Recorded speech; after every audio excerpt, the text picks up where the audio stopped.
Iran ngamuk. Serangan brutal ke jantung Israel, tewaskan 5.000 tentara IDF. Langit Tel Aviv mendadak merah. Tel Aviv, Israel, dunia terhenyak pagi itu.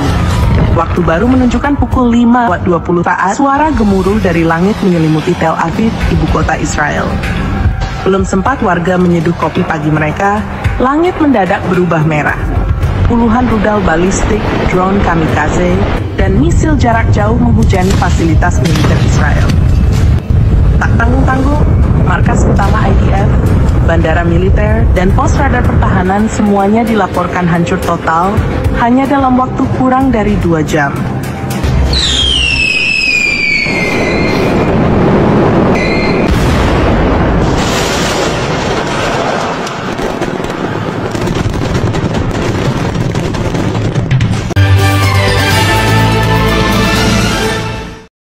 Lima pengawal Netanyahu gugur dalam serangan supranatural selama bertahun-tahun.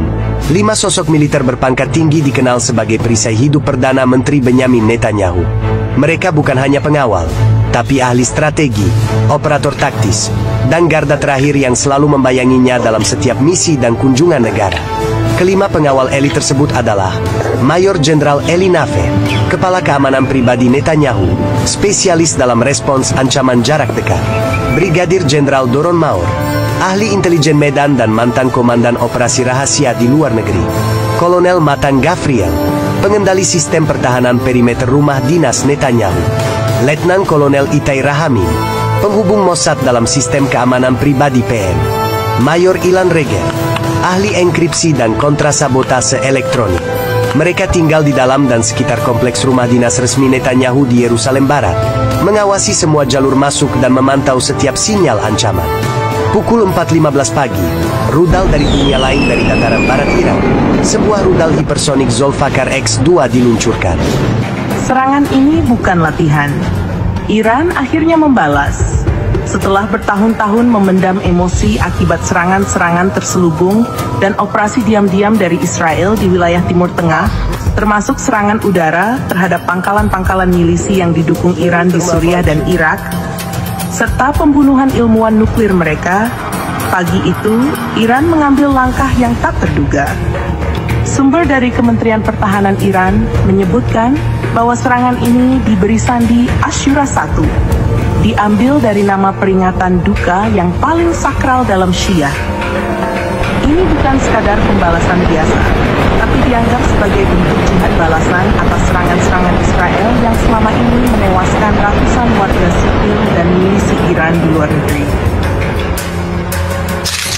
Menyerang jantung Israel. Target utama dalam serangan itu adalah pangkalan militer Kiryat yang terletak di jantung kota Tel Aviv.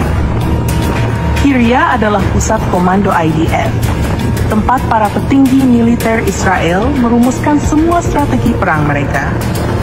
Disinilah rencana-rencana operasi udara terhadap Gaza dan Suriah disusun.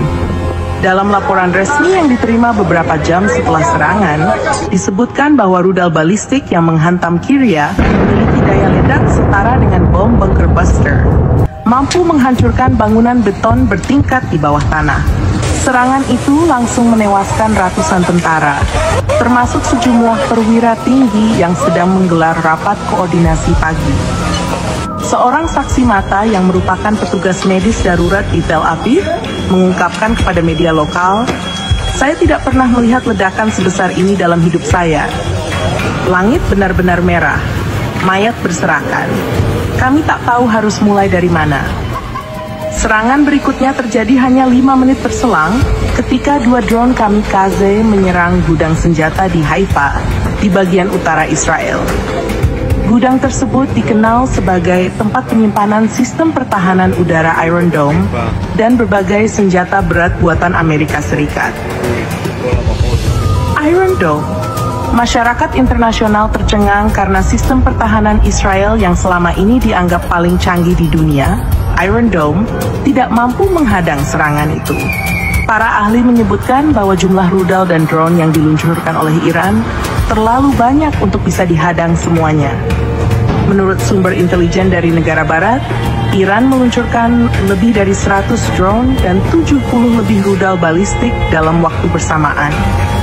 Strategi itu dikenal sebagai saturation attack, membuat sistem pertahanan kewalahan dan tidak mampu merespon seluruh ancaman. Hasilnya tragis. 5 markas militer utama Israel dilaporkan hancur total. 5.000 lebih tentara IDF dinyatakan gugur, dan lebih dari 7.000 lainnya mengalami luka serius. Ini menjadi kerugian terbesar Israel sejak Perang Yom Kippur pada tahun 1973. Respon dunia, kecam atau diam? Pemerintah Amerika Serikat langsung menggelar rapat darurat di Gedung Putih. Presiden AS menyatakan prihatin dan menyebut bahwa Iran telah melewati batas. Sementara itu, negara-negara Arab seperti Yordania dan Mesir hanya mengeluarkan pernyataan normatif, menyerukan agar kedua pihak menahan diri. Namun media sosial di dunia Arab justru banjir pujian atas keberanian Iran. Tagar Iran Strikes Back dan IDF Falls menduduki trending di berbagai platform. Di Lebanon, kelompok Hizbullah yang dikenal sebagai sekutu Iran menggelar konvoi kemenangan di jalan-jalan Beirut. Mereka menyebut serangan Iran sebagai pembukaan babak baru untuk keadilan Palestina. The best of the best.